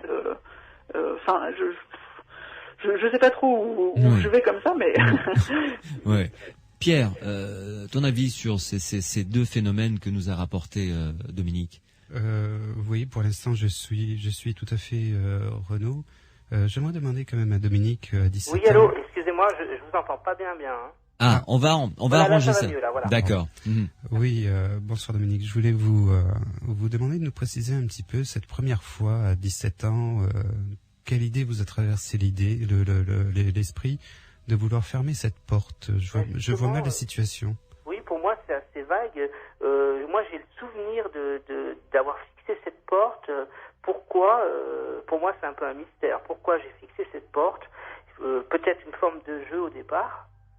Mais c'est vrai que l'explication, je l'ai pas vraiment, quoi. Ce que je sais, c'est que j'ai attendu quelques minutes quand même avant, et je voulais la faire bouger. C'est vrai qu'après, j'étais dans un état un peu bizarre, quoi. Et c'est vrai que cette porte a été poussée, mais vous ne vous je m'attendais pas du tout, vraiment pas du tout. Je m'attendais même pas qu'elle bouge la porte. Alors. C'était un essai sans y croire. Mais je sais pas pourquoi j'ai fixé cette porte. J'ai pas le souvenir, non. Mmh. Une envie comme ça. Tiens, c'est étonnant, sans s'intéresser au sujet, sans défi par rapport à soi, par rapport à quelqu'un d'autre. Non, comme ça. Comme ça, non, mais j'ai pas d'explication. Un pari, comme si vous vous disiez, tiens, est-ce que je vais réussir à la faire bouger? Voilà, une forme de jeu. Je vais essayer de bouger je sais pas. Je pense que c'est une forme de jeu au départ. Ouais. Ce qui pourrait peut-être être intéressant, c'est de réessayer, peut-être un petit peu plus souvent sur d'autres objets aujourd'hui, maintenant, quoi, à notre époque, d'essayer de reproduire ce genre de choses sur des objets un petit peu plus, je dirais, faciles, un petit peu plus légers. Faire bouger un stylo, faire bouger un stylo, vous dites? Ouais. Mais c'est bon. Des fois, ça m'arrive de prendre un stylo. Bon, c'est vrai que avec une page ou un cahier, et parce que bon, j'ai lu quand même quelques livres sur le paranormal. Ça m'a donné envie de m'intéresser. Là, vous parlez d'écriture automatique. Voilà, là. Exactement. Ah oui, non, là, c'est pas la même chose. C'est juste avec la force de la pensée, comme vous avez fait avec la porte, quoi. D'accord, ok. C'est-à-dire mettre le crayon ou le stylo sur la table, sans le toucher. Voilà, et puis le regarder, essayer de le faire bouger. C'est vrai que j'ai pas essayé, mais pourquoi pas. Comme vous avez fait pour la porte, quoi. Exactement la même chose. Oui. Ouais.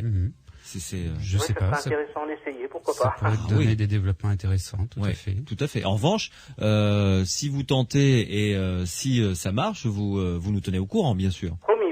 Ah oui, parce que là, J'ai essayé, mais je vous garantis rien. Ah bah ça, nous le savons, parce que c'est peut-être, je sais pas moi, à ce moment-là, à 17 ans, vous aviez une porte qui s'est ouverte et puis c'est le cas de le dire, une fenêtre qui s'est ouverte, voilà. Et vous avez réussi à produire le phénomène, mais excusez-moi. Oui, c'est parce que bon, j'ai eu une adolescence qui n'était pas évidente non plus. Alors je sais pas si ça peut avoir un rapport du point de vue psychologique. Ouais. C'est vrai que depuis l'âge de 13 ans jusqu'à 20 ans, bon, j'étais pas un enfant bien dans sa peau, on va dire. Ouais. Comme donc, beaucoup. Je sais pas si ça peut rentrer en ligne de compte. Ça, Renaud Évrard, je pense que oui, hein. Renaud? Allô? Allô, vous m'entendez? Moi, je vous entends. Ah, très bien, voilà, ça y est, on vous a retrouvé. Alors, mais ça peut tout à fait rentrer en ligne de compte dans le sens où finalement, le phénomène, quand il s'est produit, il vient montrer à l'adolescent qu'il arrive à faire quelque chose avec son esprit, avec lui-même, et qui est une force de la nature. Et donc, ça modifie tout à fait la façon dont il voit ses problèmes d'adolescent, peut-être. Et puis, il y a aussi un autre côté, je parlais de se rallier à quelque chose d'assez mythique, de la domination de l'esprit sur la matière, mais il y a aussi toute une connotation sexuelle, même jouissive à ces phénomènes, qu'on retrouve chez les grands sujets comme Jean-Pierre Girard ou d'autres personnes qui avaient parfois, ça allait même jusqu'à des extases. Oui, vraiment. C'est-à-dire qu'il y avait un rapport sexuel à l'objet et donc une jouissance quand l'objet se soumettait à l'ordre mental qui était donné, quoi. Et réussir donc, à le faire bouger. quelque chose à creuser, mais pas forcément à la radio, quoi. Oui, tout à fait. Là, il faut le faire dans un champ expérimentatoire. Bref, en laboratoire. On va y arriver.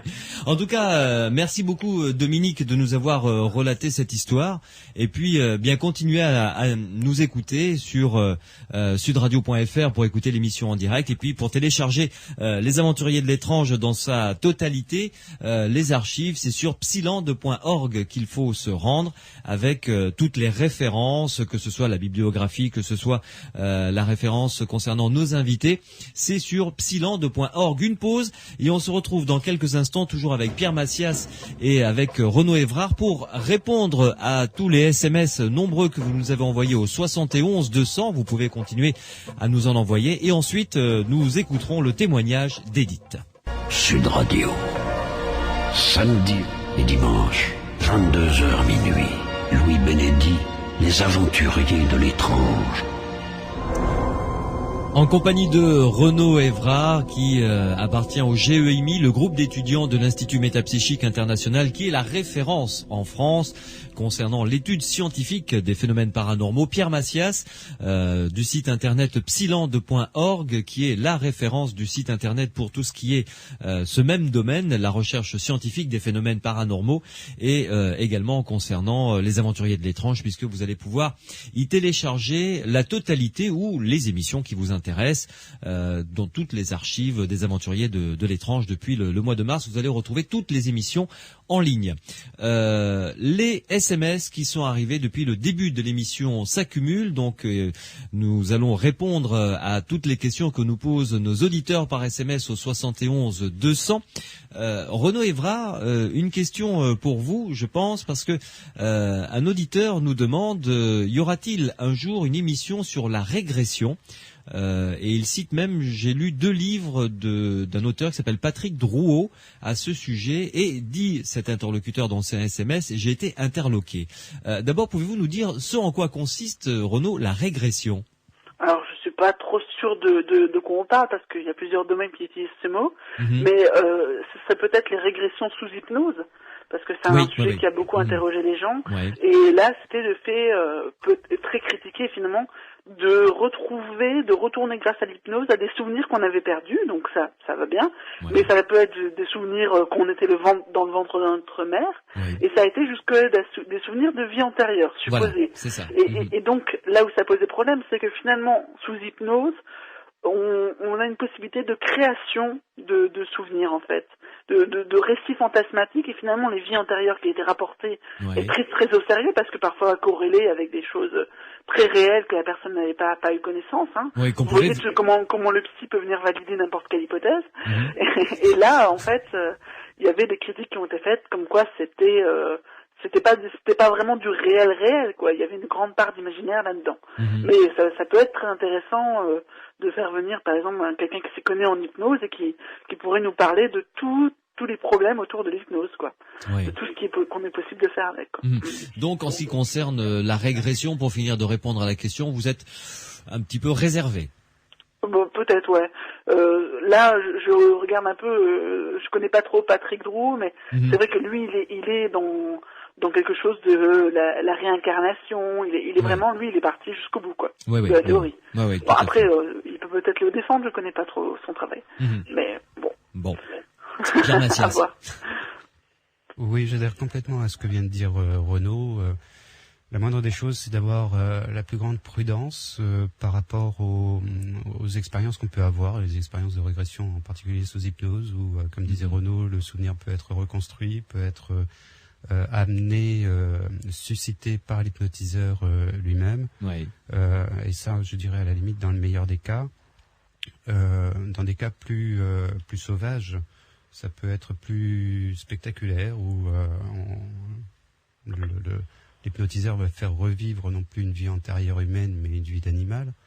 Alors là, on peut s'égarer dans tous les domaines les plus farfelus. Il faut être extrêmement prudent, et même éventuellement sous des discours les plus d'apparence, les plus sérieux. Le mot d'ordre, c'est prudence. La régression. La régression, il y a aussi le rebirth, c'est ça, c'est la même chose, à peu près, je crois.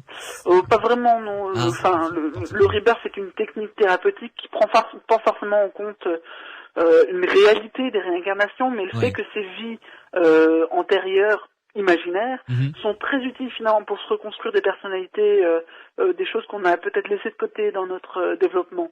Bon, là, ce que je sais, c'est que Patrick Drouot est un physicien à la base. Donc, il a pu peut-être tomber sur des choses qui étaient plus psychologiques et se faire avoir, quoi, parce que c'est pas forcément son domaine, quoi. Donc méfiance, d'accord. On a bien compris. Alors, venons-en à ce SMS d'Edouard, qui est un jeune auditeur qui a 14 ans. Edouard, il est quand même minuit moins 20, il va peut-être falloir penser à aller se coucher dès que tu auras eu ta réponse. Qui nous dit, je voulais savoir ce qu'est une combustion spontanée. Alors, je commence avec toi, Pierre. Une combustion spontanée, de quoi s'agit-il d'abord ? Oui, il s'agit que... c'est rare déjà. D'abord, c'est extrêmement rare, effectivement. Quelquefois, on retrouve des personnes décédées, seules et quasiment complètement carbonisées. Donc, l'histoire typique, c'est une personne qui vit seule. Pas nécessairement une personne dite âgée. Donc une personne qui vit seule, ou qui se retrouve seule à un moment donné, et dont les voisins n'ont pas de nouvelles particulières ou dont un ami n'a pas de nouvelles pendant quelques jours. À un moment, il s'inquiète. Donc, il va la voir et puis, en arrivant, il découvre donc le corps de cette personne. En partie ou entièrement consumé? Pratiquement toujours en partie consumé, mais il reste pas forcément grand-chose, on va dire. Donc là-dessus, l'interrogation, comment ce corps a brûlé, souvent sans que rien n'ait brûlé autour, c'est-à-dire les vêtements n'ont pas brûlé, par exemple, le fauteuil ou le tapis sur lequel on retrouve le corps n'a absolument pas brûlé. Tout à fait. Donc, éventuellement des bas dans le cas de femmes, ou des chaussures qui restent entières. Sans trace de brûlure, rien. Alors que le corps s'est brûlé, alors que le corps s'est consumé, quoi. Voilà, alors que la cage thoracique, le torse s'est consumé. Éventuellement vraiment complètement, ce qui est extrêmement difficile à faire même dans des crématoriums. Il faut atteindre des températures très très élevées et pendant suffisamment de temps pour tout calciner. Dans ces cas-là, donc on retrouve aussi la plupart du temps de la suie quand même sur les murs. D'ailleurs, ça permet aussi aux enquêteurs d'établir, dans leurs enquêtes, quand ils ont des pistes relatives. Je pense à une enquête spécifique là sur un cas qui est pas très très ancien, c'est du RUF, où les enquêteurs avaient retrouvé une bombe insecticide au sol, et ils avaient pu déterminer que en fait elle était pas en cause dans l'incendie, parce que ils avaient retrouvé la trace sur l'étagère, elle était tombée pendant l'événement. Et donc là-dessus il y a pas d'explication. Je vais me faire haïr si je dis qu'il n'y a pas d'explication rationnelle, puisque l'explication la plus souvent avancée, c'est l'effet de mèche, c'est-à-dire que c'est les graisses, ce sont les graisses internes les du tissus, corps, qui vont non pas brûler, mais se consumer, c'est-à-dire s'enflammer. Et elles sont dans un conduit conducteur qui est formé de la peau et des muscles, et elles vont produire une chaleur intense qui va consumer les muscles, qui va consumer la peau qui est autour, et elle va se propager donc dans tout le corps, tout au long de ce tube graisseux. Alors c'est une explication qui ne satisfera pas tout le monde, je vais dire, puisque quand même dans certains cas, on retrouve un bras entier. À Urufle, si je me souviens bien, il y avait 2 jambes et un bras d'ailleurs. Les jambes restaient entières au niveau de la cuisse, c'est-à-dire dans une partie grasse. Alors on peut se poser simplement la question si effectivement c'est un effet mèche. Pourquoi cet effet mèche s'est arrêté au bassin et n'a pas continué tout au long de la cuisse, où justement elle aurait dû trouver des parties grasses. Donc c'est un certain nombre d'interrogations. Donc on va dire, alors, c'est aussi à distinguer de ce qu'on appelle les feux spontanés, qu'on va trouver dans des cas de poltergeist, où un feu, alors sur un objet, sur une poutre par exemple, ou sur une table, sur un endroit quelconque d'une maison, on va voir apparaître un feu dit spontané. Un feu apparaît comme ça. Comme le cas de la personne qui nous a relaté le fond du sac à main de son ami qui avait brûlé sans faire de flamme, un petit peu comme ça, oui. Tout à fait. Donc il y a les deux phénomènes. Il y a combustion spontanée qui va se rapporter plutôt à l'individu qui se fait consumer en totalité ou quasi totalement, et donc le feu spontané qui est l'apparition d'une flamme, d'un feu dans un cas de poltergeist. Mais ça reste quand même des phénomènes très rares. La combustion l'un comme l'autre, oui, de toute manière. Une pause, l'un et l'autre, Renaud Evrard, Pierre Massias, et on se retrouve pour répondre encore aux SMS qui arrivent, notamment encore des questions sur est-ce qu'il est dangereux, par exemple, de faire des tables tournantes, Ouija, ou entrer en contact avec, entre guillemets, les esprits. On répondra à cette question et une autre question également sur l'expérimentation pour étudier les phénomènes paranormaux. À tout de suite. Sud Radio, samedi et dimanche, 22h minuit. Louis Bénédy, les aventuriers de l'étrange. Avec les SMS, le dernier quart d'heure, les quelques dernières minutes de cette émission consacrée aux nombreux SMS que vous nous avez envoyés au 71 200. Vous pouvez encore nous en envoyer, bien entendu. On fera le maximum pour y répondre avec mes invités Renaud Évrard et Pierre Massias. Alors, un SMS sur le rapport qu'il peut y avoir entre les mammifères entre eux ou les animaux entre eux. C'est Zach qui nous envoie ce SMS. Que pensez-vous de la psychologie par rapport à la zoologie, la parapsychologie et la zoologie? Est-ce qu'il y a un lien entre les mammifères entre eux ou entre les races entre elles? Une espèce de lien comme ça un petit peu que l'on ne pourrait pas impalpable, qui fait que il y a une communication entre eux. Renaud. Ah mince. c'est tombé sur moi. Alors là, j'ai un peu du mal à saisir la portée de la question, mais je pense que je vais répondre à côté. Le lien qui est entendu. C'est un petit peu comme revenir à ce que disait Rupert Sheldrake et les champs morphiques finalement. Oui, c'est ça. Mais je me demanderais à partir de quoi on pourrait postuler un tel lien finalement. Quels seraient les phénomènes à étudier? Parce que là, on part de la théorie, donc on peut tout à fait spéculer, oui ou non, mais là, j'ai pas vraiment d'idée de qu'est-ce qui pourrait venir appuyer ces théories, quoi. Ouais. Pour vous, ça reste encore vraiment une piste peut-être à creuser, mais dans laquelle il n'y a rien de tangible, on va dire. Alors, on a eu des expériences dont on a parlé une fois sur le fait que, par exemple, si on apprenait un comportement à des rats placés dans un laboratoire, exact, ou à d'autres lapins, ou enfin voilà, et donc d'autres rats se situant à un autre endroit, améliorer leur capacité d'apprentissage du même problème qu'ils n'avaient pas subi encore. Voilà, et à un autre endroit de la planète, voilà, peu importe où d'ailleurs. Oui. Mais encore là, est-ce que c'est vraiment le lien entre espèces, entre échantillons, entre le fait qu'ils soient tous réunis dans un même cadre expérimental, et donc reliés d'une façon systémique, et reliés à des humains, donc, dans ce cas-là, les humains comme médiateurs de ce phénomène, on ne sait pas trop. Enfin, il y aurait peut-être...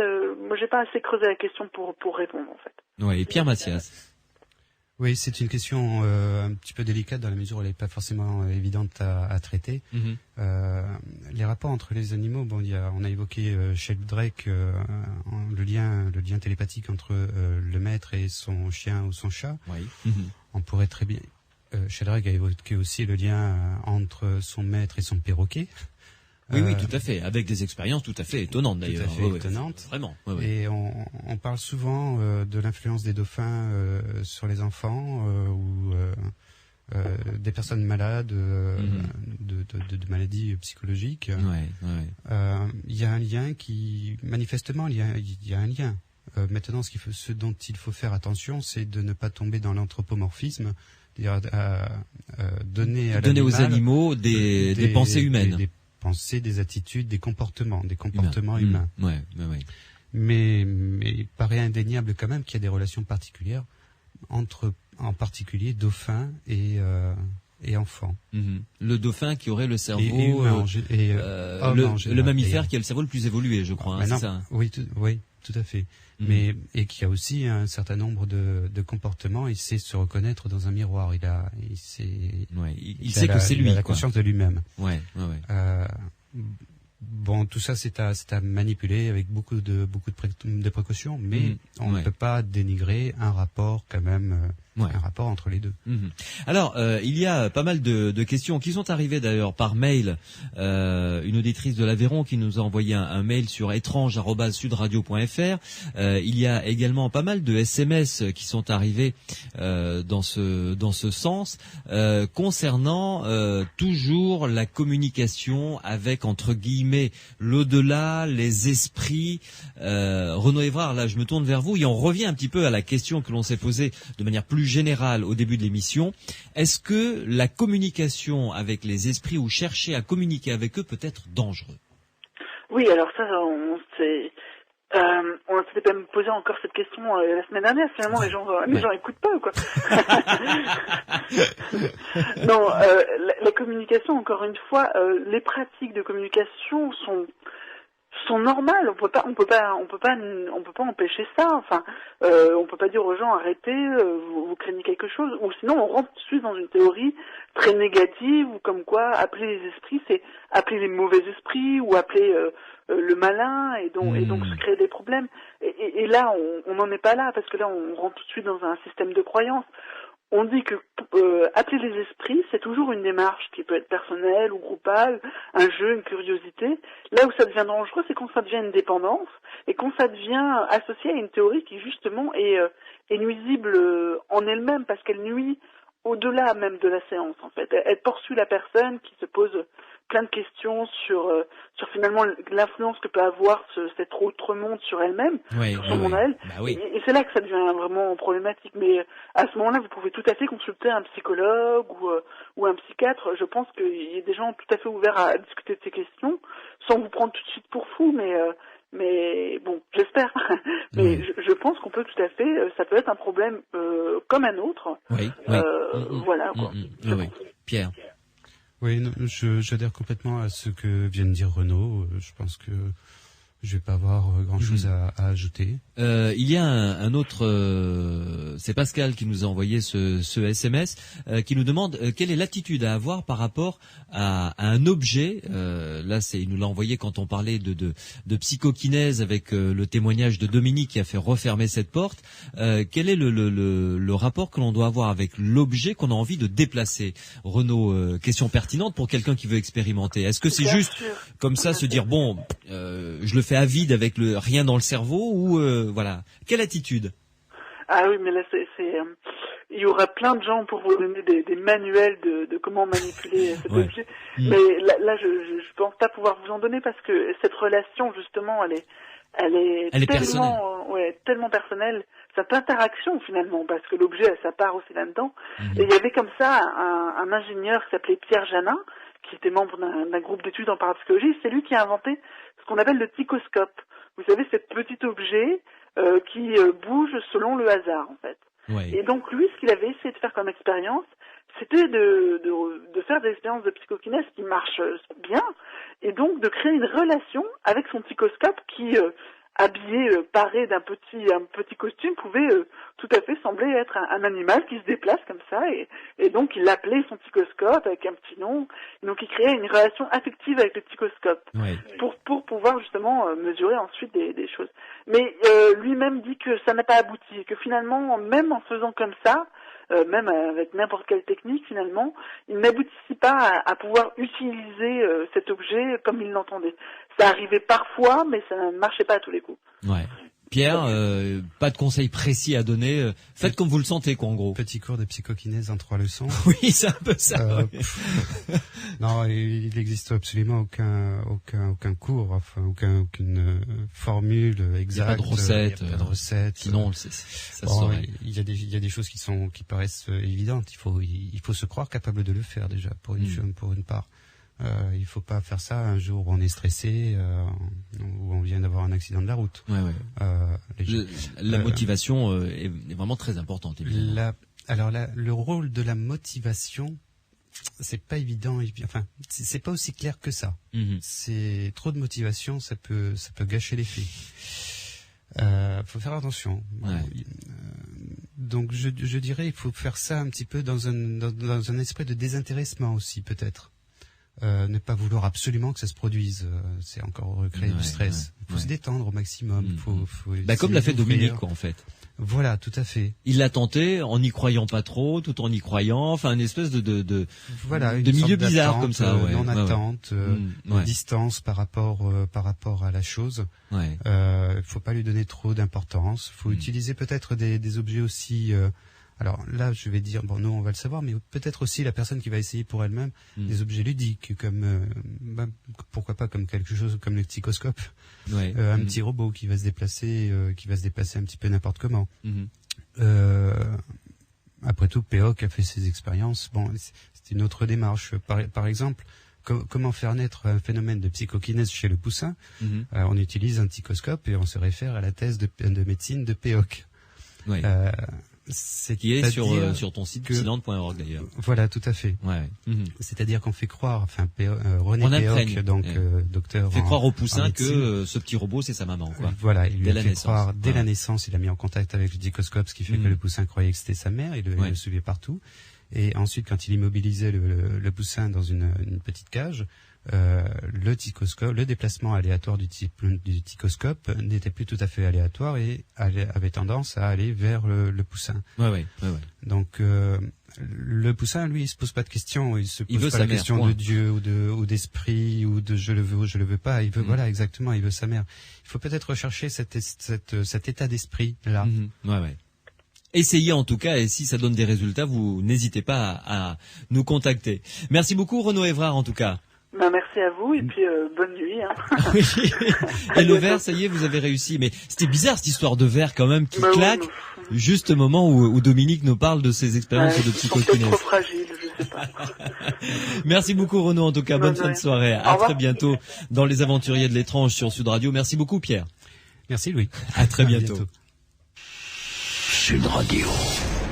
Samedi et dimanche, 22h minuit. Louis Benedi, Les Aventuriers de l'étrange.